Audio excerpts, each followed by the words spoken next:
So, ang medical diagnosis, ito yung nanggagaling sa doctor kung saan nagkakaroon ng label dahil sa kung ano man yung meron yung tao or yung bata, no?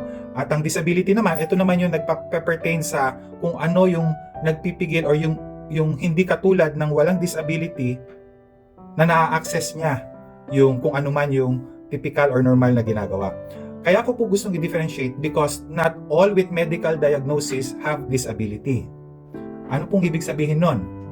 Halimbawa, kung ang isang tao na meron siyang physical deformity, no? Meron siyang halimbawang polio, meron siyang tinatawag na medical diagnosis.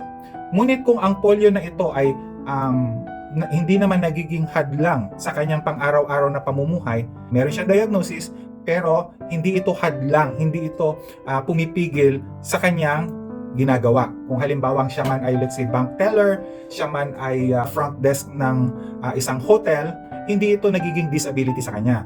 Nagiging disability na lang ito kung halimbawang lumalabas na siya, pumupunta na siya sa environment. Kung saan halimbawa, yung mga steps natin ng stairs ay hindi pantay-pantay. No? Makikita ninyo, mapapansin ninyo kung sasakay tayo halimbawa ng MRT, LRT, hindi kapareho nung steps nun yung ibang mga let's say sa paaralan or sa mga bahay na let's say na ay para mabawasan yung steps medyo taas natin ng konti.